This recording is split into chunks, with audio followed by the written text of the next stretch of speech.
Good afternoon, everyone. Welcome to the IAC Culture Talks series. I'm Professor Jing Han, the Director of the Institute for Australian Chinese Arts and Culture at Western Sydney University. Before we start, I would like to acknowledge that we are on the land of the Darug people of the Darug Nation, who are the traditional owners of their land for thousands of years. And we would like to pay our respect to First Nations elders, past, present, and emerging. Today, we are thrilled to have Professor Anne McLaren to give the second lecture of IAC Culture Talks.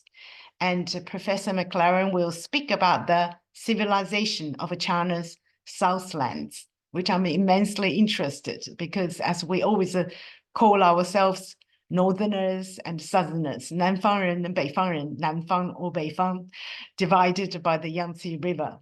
So Anne's talk will focus on a new discovery in the late 20th century by ethnologists investigating ritual practices.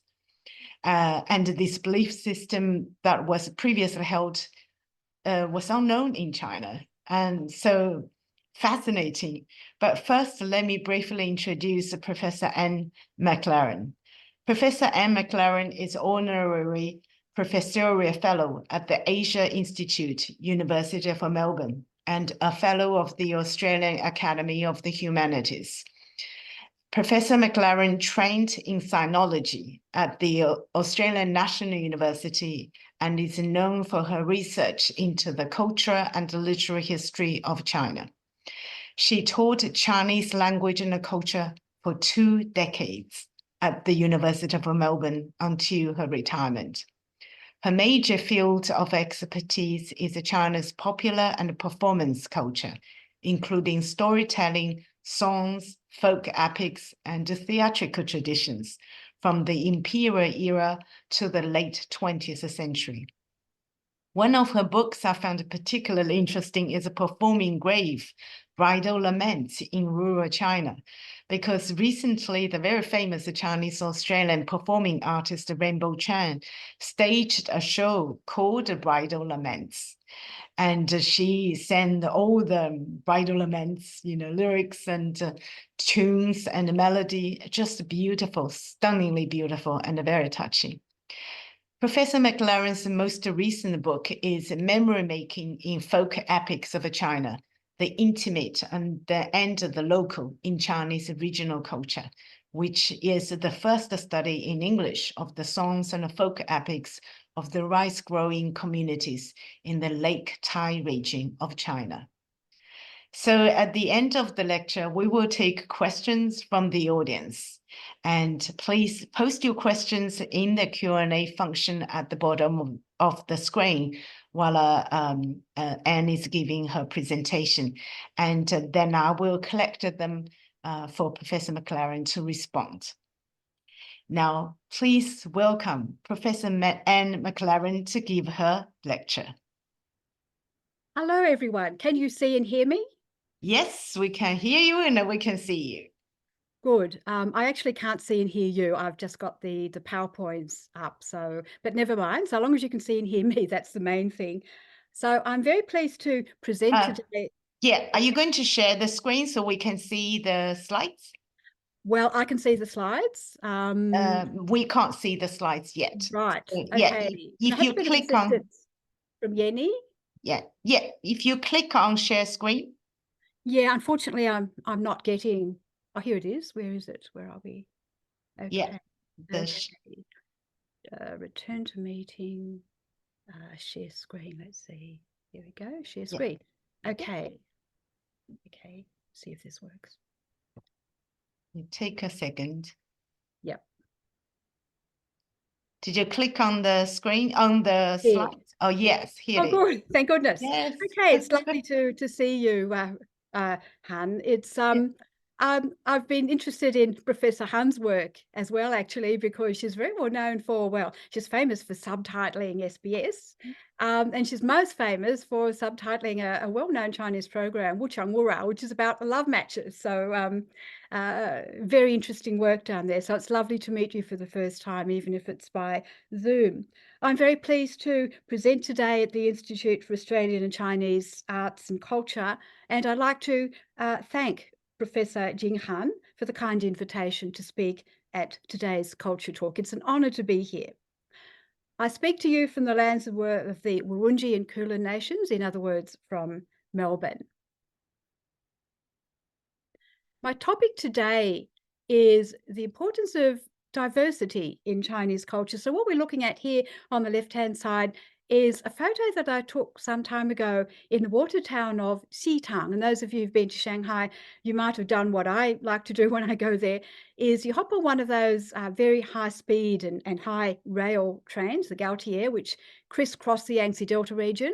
And on a Sunday, you might arrive at one of these beautiful water towns where you have people in traditional costume playing traditional Chinese music and with all the lovely food that you can eat there, and you can travel in a boat up and down the waterways. So that photo comes from there. And it just reminds us once again of what a marvelously rich and diverse civilization China is. So my topic today, the civilization of the Southlands. And you may say, but hang on a minute, isn't there only one civilization in China? But the point that I'm trying to make is that China has more than one originary civilization. And this, I would argue, is important to how we think about China and how we understand its growth and development and maybe even its future. We're now very used to thinking of China as a nation state, and of course it is. But China is a nation state that was essentially imposed over what used to be a vast empire. So there's enormous diversity of climatic zones, just to remind us once again. So China has the landmass roughly of Europe. And like Europe, you can find places like Norway, really cold near the Arctic zone. You can find places that are very hot and warm, like those in the southwest, very hilly, like but those verging on the Himalayas. So you have the most enormous diversity. And of course, you have people with different languages, cultures, cuisines, religions, and customs. And some of those peoples, particularly those living near to the borderlands, seem to share more with the contingent, with the adjacent civilizations over the border than they do with China proper. And that's also part of my talk today. So it's very much about the influence of how environment shapes people and ethnic diversity and shape the formation of the multiple civilizations that have formed, what is China now. So I'm moving on to the area that I'm most interested in. My focus is on the hinterland of Shanghai. If you've been to Shanghai, you've almost certainly been to perhaps a few other places. You might have caught a train to Suzhou or Wuxi or one of these other wonderful places. So the region I'm focused on is the Lower Yangzi Delta region, where the Yangtze River meets the ocean. It's extremely well-watered place. Look at that big lake right in the middle, Lake Tai. That has been the focus of my research, and it has tributary streams and rivers and numerous lakes which run into it. On the left-hand side, this is a photo I took of Lake Fern. It's one of the multiple tributary lakes of Lake Tai, and it's vast and it's really beautiful, and it's an important folkloric site, so I really like going back to Luxiu. But two other photos, because these two photos represent what the Shanghai hinterland, this broad delta region, is like today. So on the left-hand side, you've got, and this photo too was taken from high-speed rail, and massive modern apartments, with all mod cons and people working in industry and manufacturing, and it could be electricals, it could be engineering, it could be metallurgy. So this you see in the hinterland. And on the other hand, when you land at the other end and you walk around some of the townships, you see in the older parts, abandoned, and the sort of fabric of the townships basically corroding, falling away, and neglected. So this is the Luxiu Guzhen for those interested. It's the older part of Luxiu, that lovely place that I showed you earlier. So these two photos basically sum up what's going on in the Delta region. Now it's undergoing a massive transportation from well-watered, water canals everywhere, rice paddy cultivation, rural, into what we see on the left. And this is part of modernization, a process that has happened, of course, all around the world. And my ancestors knew this as well in Ireland and England and so on. Okay, now to look at originary civilizations, which is what I'm talking about today, we do need to go back in time. So I hope you don't mind. Bear with me. We're going back 1,500 years in my next slide, but it is important because it demonstrates how very different this region was some time ago. So a barbarian land. It is hard to imagine that many centuries ago, perhaps even as late as 500 AD or 600 AD, the people from North China, those from the Yellow River region, looked down on the people of the Yangtze River Delta as barbarians. They noticed the incomprehensible languages spoken by these tribal people. They noticed their tattoos, they noticed their strange haircut and their warrior stance, how fierce they were at fighting. So on the right-hand side, we've got a battle axe with fierce, staring eyes looking at us. On the left-hand side, I'd like to talk a little bit about what we're seeing here. So this statuette is found in the Zhejiang Municipal Museum in Zhejiang Province, which is part of the Lower Yangtze Delta. And it's a man with a rather unusual hairstyle, which is called sheared hair. So there's the kind of bun and the part, and then you have it cut here or sheared at that stage. And this was seen as very odd to the Chinese, who usually had longer hair. And the other really weird thing is the tattoos. Look at those tattoos all over its body. Some are in scrolls, some are in horizontal lines. They seem to have some kind of significance or meaning. We don't know what the motifs meant to the people at that time. They didn't leave a written language. But this belongs to the ancient Yue people of Zhejiang. And there's a story told about why they have tattoos, and it's an ancient story. And the story goes that they love swimming and fishing in the well-watered region, but they feared the presence of something called lung, and we translate lung as dragon in English. But actually, the Chinese lung is a water creature which has an amazing resemblance to the Chinese alligator. And there used to be Chinese alligators in this region. So actually, it probably comes from the alligators. It's not really a sort of dragon in the English sense. So that's what the role of the tattoos was. If you tattooed your body, you would look like a lung. And if you met a lung in the water, they'd be frightened off and they'd run away. But that's the story. It dates back to antiquity, and it's the only explanation we have for the tattoos. But I really like it anyway. Okay, so barbarians. Oops. Now, there were many differences between the North and the South. When Northerners came, when people from the Yellow River came, they noticed various, they ate completely different food, and they looked down, because the Northerners felt they were culturally superior.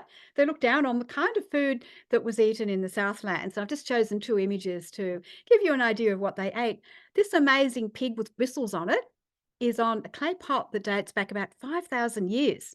And it was excavated at a place called Rumudu, which is also in the Lower Yangtze Delta. And it's one of the amazing, spectacular Neolithic civilizations that have been uncovered in the 20th century. So we know that pigs are very important, but other kinds of cattle, the pastoral cattle you find in the northern steppes, were not found. They didn't have, sort of horses and so on. But they'd usually have, a family might have one pig that they might eat at New Year time. And then on the right-hand side, I've chosen the image of a man fishing, because fish, is such an important, played such an important role in their life. So the Southerners, they ate a very good diet, to be quite frank. They ate rice grown in the paddy fields, which gives you high energy. They ate fish, protein. They ate a little bit of pork, not very much. They ate river greens, full of vitamins, but looking a bit odd. They ate citrus fruit, wonderful for vitamins too, and they drank tea. And there's wonderful things you can say about tea. But the Northerners in the early years had no idea about these things and found them very strange and horrid. So the Northerners grew millet and wheat and barley. They lived in dry land areas, and they relied on livestock and meat for their meat protein, and they drank milk, which is why a lot of Southerners have lactose intolerance, because it wasn't really part of their diet. Now I'm going to talk a little bit more about food, because it's such an important aspect. So I'm talking now about rice cultivation in this region. You can see here 4 photos. 3 photos in black and white. I took personally in April of 1979. So I'm telling you my age now. At that time, I was a student at Fudan University. I had a very simple camera, which would only take black and white. I could only afford black and white, in fact, at that time. But it turned out the photos are really quite marvelous in some ways, I think. So you can see from this that we're sent down to a commune at a place called Lotang to the northeast of Shanghai, because at that time all the farming folk were organized into large systems known as communes. And here they are. So at the top at the left, you've got a man who appears to be supervising farmers in the boggy water, in the paddy fields, transporting rice shoots and putting them in lines in the field. Usually, and this just required a bit of supervision, active supervision, to make sure they're in straight lines, much easier to weed and harvest later. Whenever I saw people ploughing the fields, it was manually done with an ox or something like that. And here's a photo of the ox who's snoozing in the muddy waterways of the commune. And then further down, we have a man, I'm not quite sure exactly what he was doing. He seems to be moving from one region to another. So everything was done by hand. Now, this is important because it means that the kind of songs and rituals that these people had learned in the past were still kind of relevant, because they were still doing manual cultivation. Now, of course, at most of the time, the government didn't want them singing these, songs which they regarded as maybe vulgar or irrelevant or, feudal poison or even obscene. They didn't want them to do that. And I remember when I went down to the commune, they had the radio blaring, and it was with the latest government policy or something like that. But the point is that the tools they used and the methods of agriculture remained the same well into the 70s and 80s. And this area did not see mechanization of agriculture, including rice, until the 1990s and early 21st century. And that's an important point because it did help to preserve some of the folkloric culture of the region. Now, I've got this lovely quote here. This comes from a northerner who came down to the south in round about the 6th century AD, and he wrote these disparaging, nasty words about what the southerners actually ate. So we know that the northerners looked down on the southerners. He said, marsh weeds and bog seeds, I think the bog seeds must be the rice, are your food, tea slop your drink, you slurp lily soup, suck crab spawn, roll nutmeg and chew beetle nut. And you can hear the disgust in his voice about the awful food that they're eating. Well, I've tried them all, and I can tell you they're very nice, but never mind. And there was, of course, a fear of the South that is captured in one of the most ancient songs in Chinese culture, the songs of Chu. So a man from the north has come down to the south around the Yangtze River, and he's been unlucky enough to die there. So he's not going to go back alive to his northern home. So the could be a spirit medium or the ritual priest who's overseeing his funeral engages in calling the soul back, which is a sort of Chinese custom.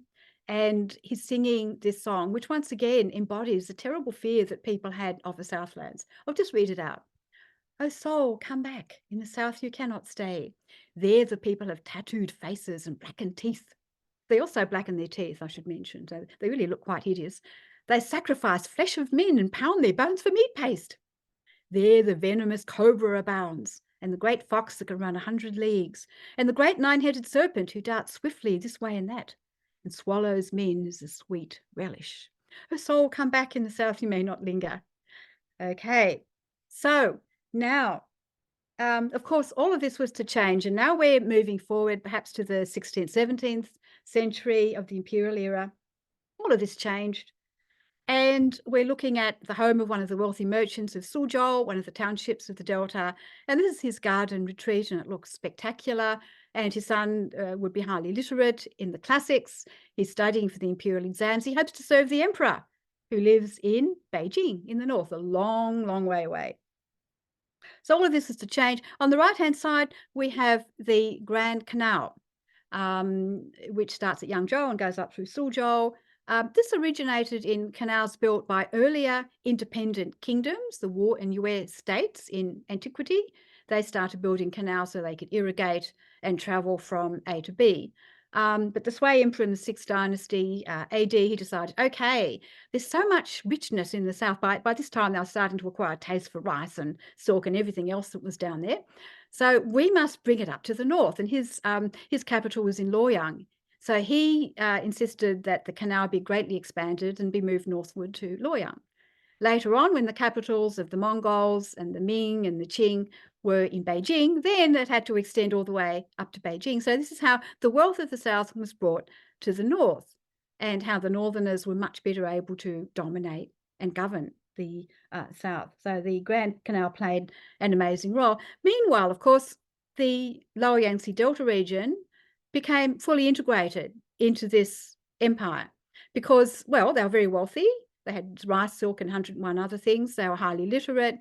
And their sons were competing very well in the exams. They were holding office. A lot of office holders, people serving the emperor, came from this region. So they were highly motivated to serve the emperor, even if he was in the far north.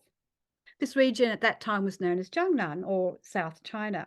And of course, when foreigners came, they travelled up the Yangtze River. You know, when the British came, they travelled up the Yangtze River. And for them, this region was China. So embedded in our imagination as Westerners is this particular region is China. Now, I just want to make a little point, and I've made this earlier, but it seems to me that a real strength of the former empire that only collapsed in 1911 is its great diversity, which remained. And that's a point I'd like to sort of make in this talk. So fundamentally, this region, meaning the Lower Yangtze Delta, and of course further south, Fujian, Guangxi, Guangzhou, and so on, the Southlands south of the Yangtze were colonized by the north and governed by the northern court. So my question is there anything that remains of the original non-Chinese culture that once dominated this region? Was it totally extinguished, or can we discern aspects that remained in the late imperial era and even into the 20th century? As we discuss this question, it's important to remember that the Central Plains and the Southlands often were not governed by Chinese dynasties. So over the past 1,000 years, they were actually mostly governed by non-Chinese. They were governed by Mongols and Manchus. The last dynasty was the Manchu dynasty. Of the past 1,000 years, only 300 years did we see Chinese people ruling China, and that was the Ming state. So the Chinese people did not think of themselves as Chinese, and they didn't really think of the government. I mean, the Manchus made the Han Chinese an inferior class. They had to wear queues, they had to wear pigtails. So the population didn't really see themselves as Chinese, as Zhongguoren. That's a fairly recent term. It came into vogue, I think, late 19th and 20th centuries. The Manchus called themselves part of the Da Qingguo, which is part of the Great Qing Empire, and they just saw themselves as rulers of an empire. So how did the ordinary people view themselves? Well, all the evidence indicates that, like people in Europe of the same era, you know, of the 1800s and 1900s, they viewed themselves really just in terms of their home region, you know. I'm from Barcelona, that sort of thing, not the larger entity, not in terms of who was governing them. And even into the early 20th century, the various populations within China's national boundaries defined their sense of identity in terms of their village and home region. This is entirely understandable. They didn't really identify with whoever happened to be governing because it wasn't relevant to them. So now during this period, and due to the relative looseness of the administration, I guess you could say, the local cultures, the different languages, the cuisines, the customs, and so on, continued to be sustained, and they thrived really throughout the empire. So that was a feature of the former empire. And the point I'd like to make is that it seems to me that this elasticity, the lack of monolithic conformity, the ability to accommodate people of so many different languages, religions, and ways of life, regardless of which ethnic group happened to be ruling China, because it wasn't always Chinese, I think this was one of the great historic strengths of the civilization that we call Chinese in the modern period. But there was a big problem. And the problem was that as the world modernized, as we moved in the global stage, as China realized it was just one among many different empires or nations and so on, this whole idea became very problematic. So through the 20th century, the former empires, the Habsburg Empire and the British Empire, largely fell away, and there were nation states seeking independence. In China, revolutionaries decided the old empire had to be converted to a nation with one national language. At this time, new ideas arose about a single nationality. Sometimes it was called Zhonghua, meaning people of Chinese origin who just happen to live, might be of multiple ethnic backgrounds. It was also argued that the ethnic groups within China, including a lot who we see today as Han Chinese, were more or less assimilated under the dominance of the Central Plain dynasties. And that's still the central paradigm. It's the one taught in schools today. So in other words, a single national identity based around governance from the northern capital was seen as important for social cohesion. But this notion of a single national identity overlooks the southern civilization, and of course there are other northern civilizations too. It overlooks the significance of other originary sites of the land that we now call China. And so I'd now like to move on to Southlands. So what we're looking at now is the excavation of what appears to be the administrative site, maybe the palace, maybe the center of a lost civilization. We don't know what these people called themselves. We do know they were not Chinese. They belonged to a completely different ethnic group. They may have been Austroasiatic, Proto-Austronesian, or Humian peoples. Some of the indigenous people on Taiwan today have their roots in these people. Certain groups in Southeast Asia have their roots in these people, but they either assimilated to Chinese, Han Chinese culture, or they migrated. But they were a foreign culture, nothing to do with what was going on in the Yellow River region. So this area here is known as, this lost civilization is known as Liangzhou civilization, simply because the region where this large central court was found is located in Liangzhou to the north of Hangzhou. Now, this Yangtze River region, the Liangzhou civilization was built around rice, as were the preceding ones, like the Hemudul culture that we just mentioned. And this region, in fact, along the Yangtze River, is one of the very earliest sites of sedentary culture in the world, and this should be recognized. I mean, Sumerian culture move over, it's not as ancient as the rice cultivation zone. They've even found traces of wild rice, grown back about 10,000 BC, but most of the evidence comes from about 5,000 BC. This is a long time ago, we're looking at 2,000, many thousands of years ago, when people were obviously growing irrigated rice. They had water channels, and they were making little fields and sometimes even polders, which are the banks. So the evidence is all there. Now, I would say that there are also aspects of the originary non-Chinese culture that remained into the late 20th century, and that is the real topic of my talk. Of these, the most fundamental is the songs and rituals surrounding rice cultivation. So I'll just mention a little bit more about Liangzhou culture, so you can see how significant it is that, this lost civilization, how important it is to understand it. So it was built by non-Chinese people. It extended across modern-day Zhejiang and Jiangsu province a long way.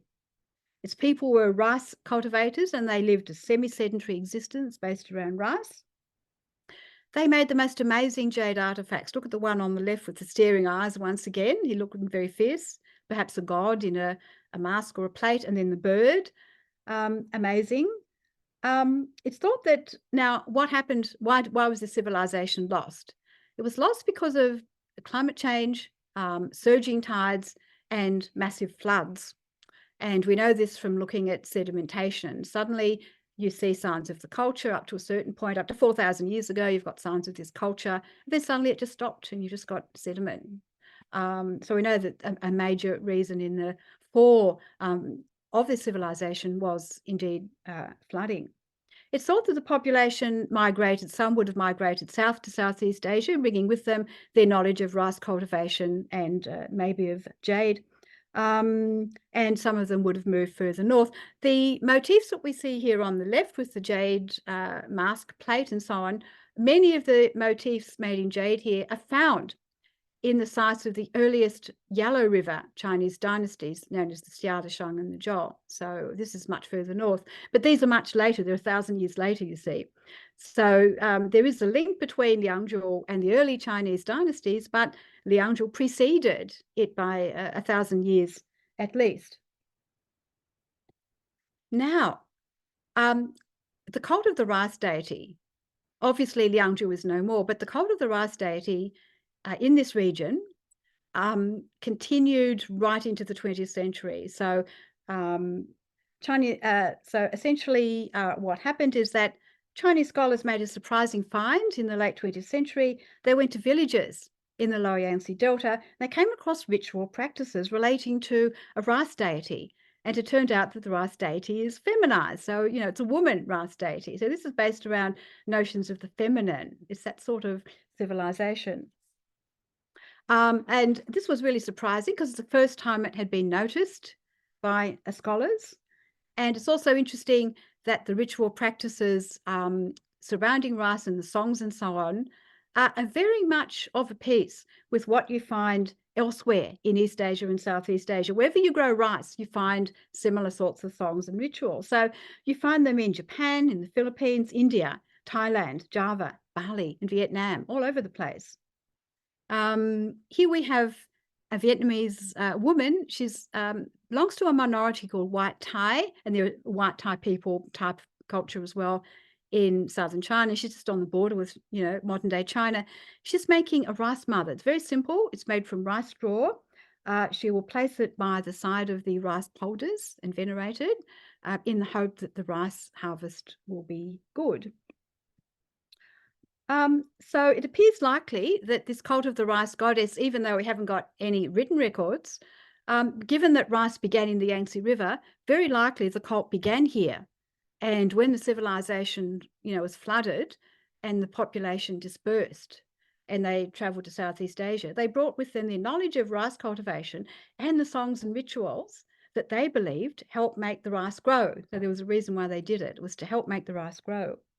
I've been studying the songs and the folk epics, which are long songs with stories in them, because I think they give us a fascinating insight into how these people thought and felt about their culture, why it was important, why it had to be a feminized rice deity, so different to the more patriarchal Confucian culture you find in the Northlands. It's a different civilization. It's a non-Chinese civilization. Well, why does this matter anyway? Well, I think it is important to understand the indigenous culture of the Lower Yangtze Delta. It belongs to the world's oldest system of cultivation. I mean, the rice cultivation, this is a very old system of sedentary life. And it's important to recognize that, along with all the other sedentary civilizations of the past in the world. Too little is known about this. Secondly, the rituals and songs associated with rice growing give us an insight into the indigenous faith systems of the region. These faith systems were not Chinese. They didn't come from the north. They preceded, have nothing to do with Confucianism, you know, which developed in the Yellow River region. They belong to the non-Chinese culture that lay submerged beneath the Confucian overlay, belong to the people, not to the elite who govern them. This culture was largely invisible to the elite, so I've argued that in my recent book. That is, the people trained in the ideology which originally came from the northern states. And I think also when we look at the originary culture, we can better understand how this population adapted to their specific environments. This was a very successful civilization. Okay, floods aside, you know, rice cultivation kept on going, and this was the most affluent portion of the empire, part of the empire in the late imperial period. It's a very successful civilization. So because people were able to adapt to their specific environment, they thrived. And they also contribute, of course, in the longer term to what we now call Chinese civilization, but also to that of East Asia and Southeast Asia. And I just think that's worth noting. So I've been working, just to mention a couple of books, and I'm very happy to hear from Hanjing about the bridal laments, which I understand have been part of Australian Chinese performance culture. And I'm looking forward very much to know more about that. But so there are various things that relate just to Southlands culture. And one is bridal laments and funeral laments, of which there are very few in the north. They're mostly southern thing. And then there's the songs that I studied, the folk songs and the long folk epics. So just to mention that I've done that. The expensive books, get them from your library. Now, here I am in the home of a man called Zhu Hairong, who's in the centre. I first met him 10 years previously in 2004. And here I'm meeting him once again in 2014. And he's one of the absolute stalwarts of the region. He's a well-known singer, and I've heard him sing. But he also is literate, and he's transcribed an enormous number of the folk songs. And I've had the good fortune to avail myself of his excellent work and study. And to the right, we have one of the very good, enthusiastic folklore scholars of the region. So today there's a vast collection. In fact, there's a sort of treasure trove. There's volumes and volumes of songs in books. And there's a great deal, thanks to the work of Chinese scholars like these people here, there's a great deal that we in China and those in Australia and elsewhere in the Western world can, or elsewhere in the world, I should say, can study. It's a very valuable resource if we want to understand what's going on. And I'd like to mention that the war songs that Zhu Hairong was engaged in have now been valued in China as Intangible Cultural Heritage, which you probably know is a UNESCO standard, and this has been adopted at national level. So this is an important item of China's recognised cultural heritage. I'd also like to mention once again how new this was, how new this finding is.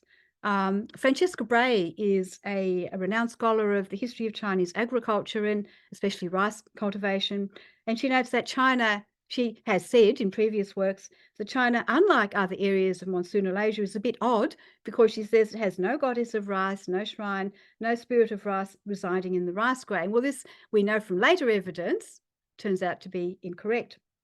But Bray also acknowledges the limitations of current knowledge. She says historians rely on textual sources in a rhetoric developed under the Northern dynasties. And she's certainly correct in saying that much valuable information about the Southern tradition was lost. And if rice deities or spirits were a central part of the culture, they've yet to be identified. So part of this is identifying things and filling in a gap. So time is running on. I just want to give you an example. So we're going to have a prayer and then we're going to have a song. So this is a rhythmic prayer to the rice deity, and comes from Chen. The rice goddess is so glamorous, on her head clip of jade, on her body skirt of green. We thank the sun, moon, rain and dew for their favours. May her green jade body give birth to yellow and gold. Yellow, gold, yellow will be her bridal dowry. Yellow, gold, yellow, she brings food to her beloved in the field. Yellow, gold, yellow, glistening brightly. Pearly white rice grains to feed our sons and grandsons. May the rice goddess maiden bestow on us her rich bounty. Notice the colour scheme. Green refers to the rice green shoot that is cultivated in a nursery bed and then placed in the field. As she grows, as she becomes pregnant, because it's based on the women's life cycle, she conceives. They pump water into the field. She's inseminated. She grows pregnant. Then, of course, she turns yellow with the sheaves of gold. And then later on, of course, they harvest the rice, they hull the rice, and what comes out is this beautiful pearly white grain, which can feed them, feed their children, and mean that their society can go on into the future, that they can thrive. So just to mention once again, you can't see this in the English translation, but in Chinese, that when they talk about the rice deity, there are multiple terms for her. When she's a virginal, young little pretty thing in green in the nursery, she's the rice shoot maiden, young gunyang. When she conceives and becomes pregnant with the golden sheaves of rice, she's the something else. She's the Daohua mother. She's the rice mother. And then later on, she's given a sacred sort of quality, sacred rice. So, yeah. So you can see there are many implications for the role of women in this, because the major paradigm for understanding rice cultivation was not our modern day scientific understanding. It was women. It was women's life cycle. So, and this has all sorts of implications, because they brought that knowledge not just to rice, but also to women. So I'd just like to give you an example of this. Okay. So they said when you talk about rice grains, first you had to check out, they said, when you choose a wife, you check out the woman. In making a rice paddy, you check out the type of grain. Okay, now, one good thing that we know about the rice cultivators is they'd always check the quality of grain, and any grain that wasn't doing too well, they'd leave that aside. And over the years, through this intensive cultivation, they produced the most wonderful and best optimal type of grain seeds, that is, for their fields. So selection of seeds was terribly important, and they brought that idea into marriage. So you had to be very careful about choosing a wife for your son, just as you were careful with the grain. At that time, of course, a woman and a man would not meet and fall in love. Of course not, no. You would send out a matchmaker to try and find exactly the right kind of seed, the right kind of woman that would do for your son. And then they would only meet at the point of marriage, in fact. And then the woman would be transported out of the village. She was always married out of the village in just the same way as the rice shoot was taken from its nursery bed and sent to another field, sent to the paddy field. And they literally talked of both those processes in that way. This is how they understood marriage. Once the seedling was transplanted, the farmers would weed around the rice shoots to loosen the soil to allow air to enter the soil. Very important. This is the scientific reason why it's done. But they didn't know any scientific reason. They had their own reason for why you had to weed. And what was that reason? Well, the reason was the rice shoot needs weeding just like a young girl needs a lover. Yeah. So they literally had a ceremony called Kaimen, which is essentially the breaking of the hymen, quite literally. That's what they did. And you had to weed to make sure that, that it would grow. So now this is interesting because just about most of the long folk epics that I studied began with the young girl wanting a lover, and we're going to hear a song which starts off in exactly that way. Okay, so romantic stories in this region begin with a young girl wanting a lover, not with a young man trying to find a bride, but a young girl wanting a lover, just as in the rice cultivation process. And then at harvest time, the rice sheaves are placed in a barrel and women would carry out a ritual. So I'd also like to point out that there was a lot of erotic content because it was all about fertility, rice fertility and human procreation. There's a lot of sex in the long folk epics, and it was central to the idea that just as the rice grows, so human beings grow, new life grows. The erotic content especially of the long narrative songs or the folk epics, is an important reason why these songs were not commented on or transcribed by the educated men in the pre-modern era and in the modern era too. People mentioned them, but they regarded them as basically vulgar and obscene. Chinese revolutionaries scorned them as feudal remnants, and they couldn't be rewritten into revolutionary songs, not if you're starting off with a young girl wanting a lover. So in the present, Chinese folklore scholars hesitate to say much about the erotic content of much of this material.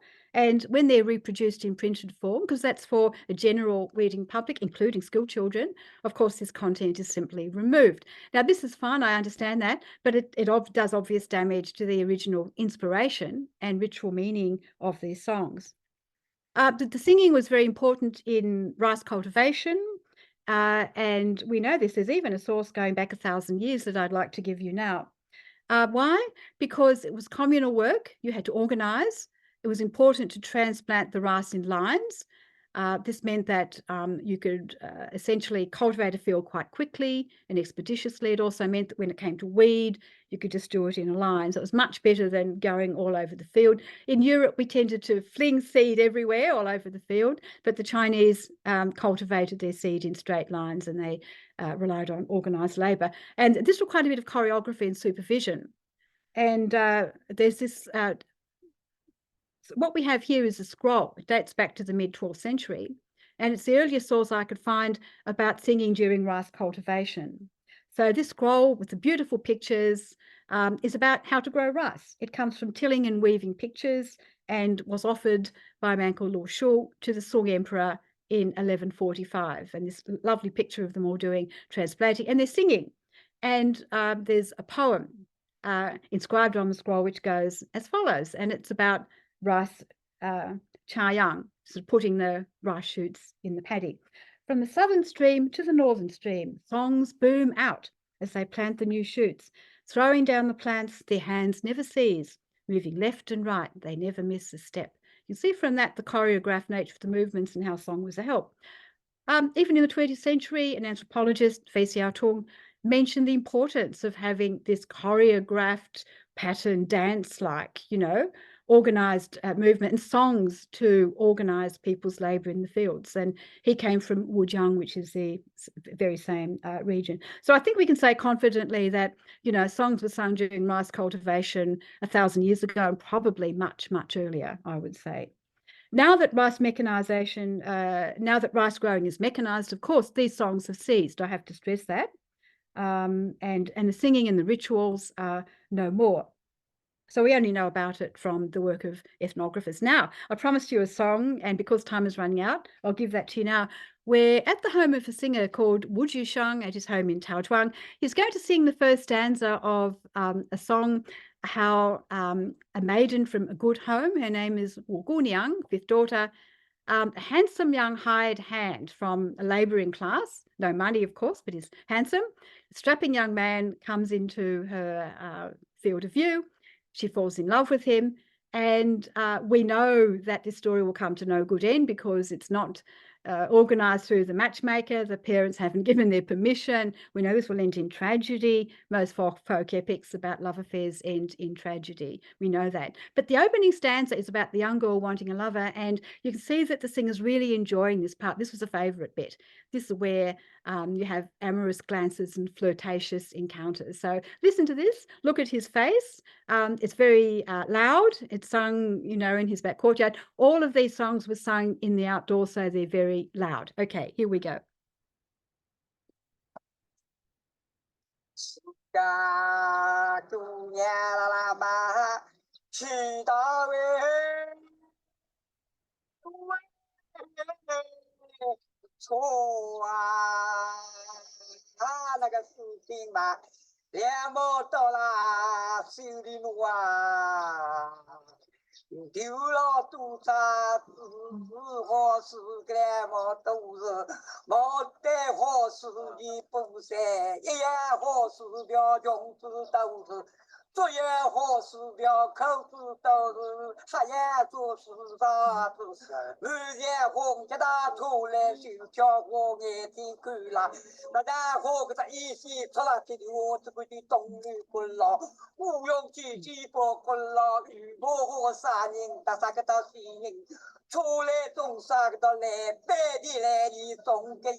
Okay, I hope you enjoyed that. Yeah.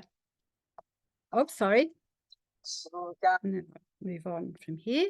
Yeah, so just a brief look once again. This is what the Delta, sadly from my point of view, looks like today. But because time is short, I'll just move quickly on to, you know, Wolf folk culture is intangible cultural heritage. So this is Lu Xiu. I visited this song pavilion.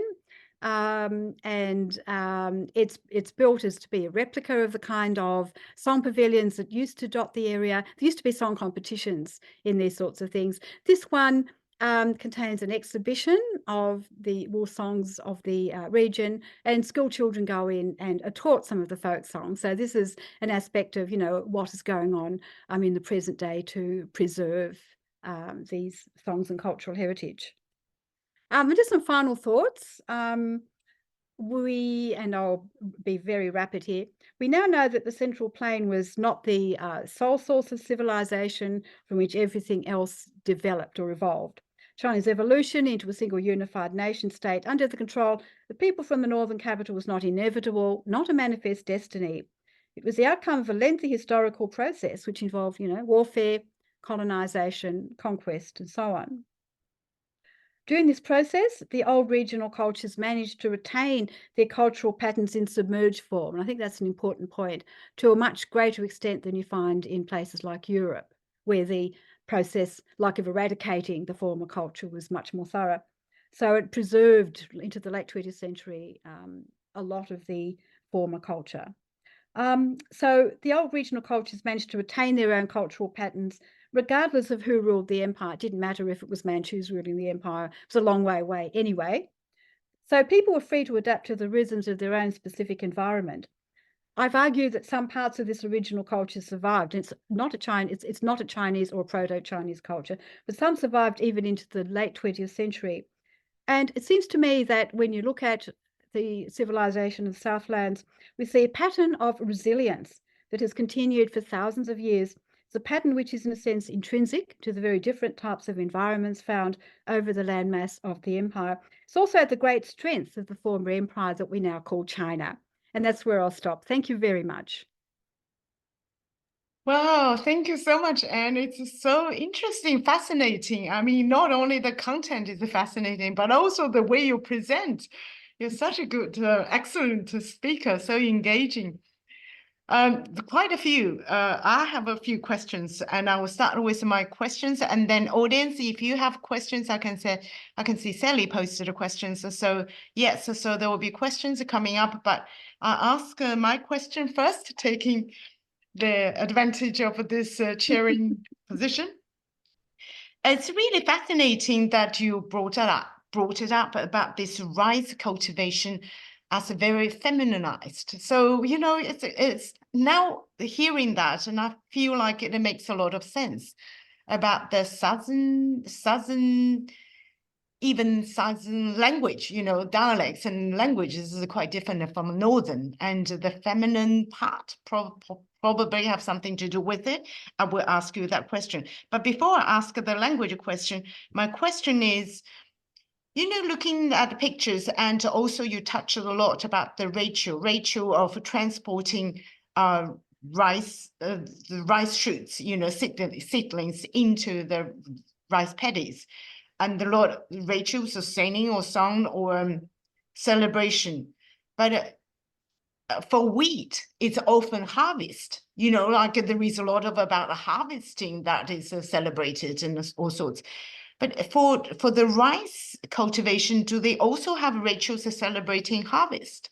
Because planting, you sort of see, especially when you mentioned about the lot of sexuality, having sex, and the sex symbols are there, planting, seeding, you know, seedlings. Anything about that? Yeah, Rachel, about harvest. Good. Thanks very much for those two wonderful questions. Yeah, I thought we talked quite a lot about the sort of feminine side of it, but that interests me greatly because let's think of Chinese ritual culture, okay? Our image of it is Chinese ritual culture is primarily ancestral culture. You know, you worship the ancestors, and it's very much about sons venerating their grandson, you know, grandfather who's died, or their great-grandfather, and the lineage. It's very much about men. And in Western studies of Chinese ritual and religion, it's all about men, really, when you think about it. And I've also looked at temple traditions, and the people in charge of the temples are always men. And a lot of the Taoist priests and so on are men. So I did ask myself this question many years ago: did Chinese women play any part in Chinese ritual culture? And the answer is yes. They did, but primarily in the Southlands. And this is, I think, why that originary culture, you know, which is non-Chinese, is really, really interesting. So you see a lot more of it in okay, so if I can just talk about bridal laments, which is not the topic of my talk, but so women lamented when they got married. Okay, they were marrying out of their home region to another one. They had not met the groom. It was organized by a matchmaker. And they wept and lamented. There was an artificiality about it, and we talked about this earlier, Jinghan, didn't we? An artificiality about it. And you mentioned that the saying went that the more I weep, the more money I'm going to get. That's exactly what my people said when I met them in the Lower Yangzi Delta, that it brought good fortune. The more you wept, the more good fortune. How did this work? Well, it's about very ancient ideas, which you do find all over China, but most marked in the South, about exorcism and bringing blessings. So the idea of China's most ancient religion and ritual form is to bring blessings from the multitudinous gods and deities that are found everywhere, and to try to push away and expel all those nasty and demonic forces out there, which are equally out there as well, you see. And bridal laments take part in that culture as well, because there are examples, which I go into in my book, in fact, where the whole point of the lament is to, it's very strange, it's the yin yang kind of thing, but when something that is fundamentally good, that is marriage, is happening, you make out that something bad is happening. So all those demons out there will go away. They'll think that you're blighted and you're misfortunate anyway. They won't go to get you. If you celebrate wonderfully, all those demons will come and take it all away. It's just that kind of fear and anxiety. It's a very interesting but specifically Chinese idea. But yes, so, and certainly in the stories that I've seen in the folk epics, once again, the role of the rice deity, the notion of the rice harvest, and the role of women and women's labor. The other thing too I didn't have time to go into is that while the argument has been made that women stayed at home and just did textiles, in this region a lot of women did not bind their feet and they did work in rice cultivation, and I've sort of documented that as well. So they played a stronger role in work, and they did play a role in China's ritual culture, which has been, I think, overlooked and ignored, and we should highlight one of the very interesting aspects of this Southlands culture. The other one about harvest celebrations, yes, in my book Memory Making, I've got another kind of hymn which is about harvest celebration. So this is an interesting one, and they give obeisance or veneration to some of the really old gods in the Chinese canon, like the Yao and the Shun and the Fuxi and other sort of deities from the past. And yeah, if I had time, I'd read that one out, but we're short of time. But yes, definitely you can see harvest celebrations. It is very much about the production of sons, however, and this is an aspect which I guess you can say detracts in a sense from that. But like everything in Chinese culture, it's complex. They do want sons and they do want grandsons, specifically. There was a lot of infanticide in this region prior to 1949, socialist China. And a lot of it, is female infanticide. So it's a double-edged sort of sword. I go into this in my book on Chinese bridal laments. If should you be interested. Yes, thank you for definitely. the excellent questions. Yeah. Yes, absolutely. That's the book that I'm going to get and to read, and I can't wait. It's really fascinating. Just following on that question about the cultivating rice, the deity, and the feminized worshipping. Do you think that has impact on the dialects, the southern dialects and northern dialects? And generally, it's a southern dialects is a more feminine, and northern dialects is a more masculine. So do you think that the rice deity worshipping has impact on the dialects? Well, that's a very interesting question, and I know that you're a linguistic specialist, so I'll have to be careful here because you know much more about this than I do. So when Northerners hear Southern dialects, they always say how lovely and soft it is and sibilant and so on. So there are many more tones and there are more sounds and so on. And we also know that the Northern language spoken in Beijing, which is seen as the standard, we know that is a relatively later form of the language. It's a relatively later language. We know that southern languages, including Cantonese, of all things, which is very far south, preserves more of the older forms of the original language of the capitals that were in central China 1,000 years ago. So there's a lot more that is old in the south, in fact, in terms of language. As for Beijing Hua, speech of Beijing, well, it was influenced by the Mongols, for example, when they came over. And it was affected by the Manchus. An interesting aspect of what happened in the time of the Mongol, which is we're looking here at the 12th century in North China, and they came and conquered, so this is the Mongols, is that one of the tones of Mandarin dropped away. They used to have 5 and then suddenly they had 4, So when languages intermeet and commingle, sometimes what happens is they become simpler, and we can see this in English as well. So my comment on that is, yes, Northerners admire, but rather fear, I think, perhaps the lovely sibilant southern sounds of the south, and they see it as soft. There is this theory that the Northerners is more kind of masculine and warlike, but I would also comment that it's somewhat simpler and more recent. So interesting. Now I should give voices to the audience. I have a few questions. Sally has a question to ask. How important is the singing in rice cultivation today? And are young people still being taught the songs and continuing this tradition? Okay, so the point of the songs is that it was part of the technology of non-mechanized rice cultivation. And there's no more of that. It doesn't occur, right? Where there is rice cultivation in the Delta, and there's hardly any now, really, hardly any, it's mechanized. So the answer is there is no singing during rice cultivation that I know of, at any rate, unless it's the latest pop song on the radio. Of course, that could be the case, but no, it's all fallen away. Yeah. In the modern day, most young people don't know anything really about what I'm talking about, I would say. We'll find out later. They'll say, "What? Never heard of this." But of course, there are places like Luxiu and some sectors of Wuxi and other areas that do value their like intangible cultural heritage.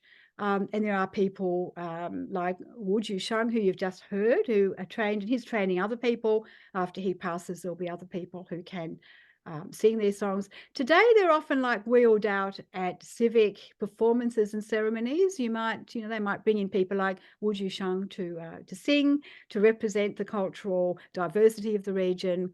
And there could be a small number of younger people, learning these songs at schools, song pavilions like the one that I mentioned. But I'm not trying to argue that it's represented in any mainstream way in the present day. It's simply cultural heritage, much as like myself, my grandmother was born in County Kerry in Ireland, and I know Rose of Tralee because my mother used to sing it all the time. It's much like that. Yeah.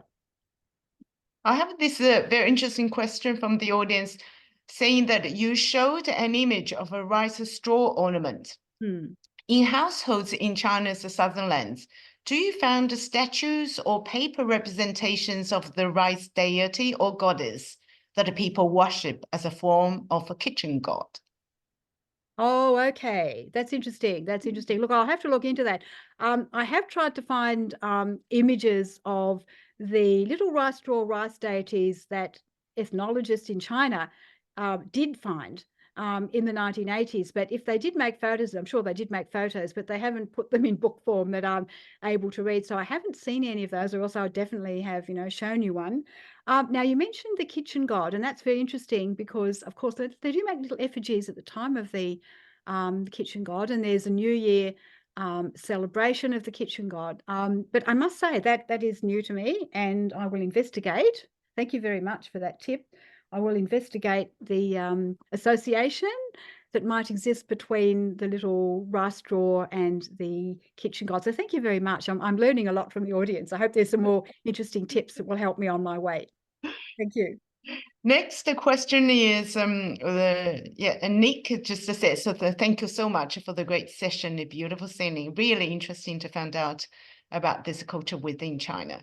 So, and then we have also another question from audience that says, what's the most surprising thing you've learned in your research of this area? Oh my goodness, I have to really think about that. But I think the fact that women did play a strong ritual role was what got me.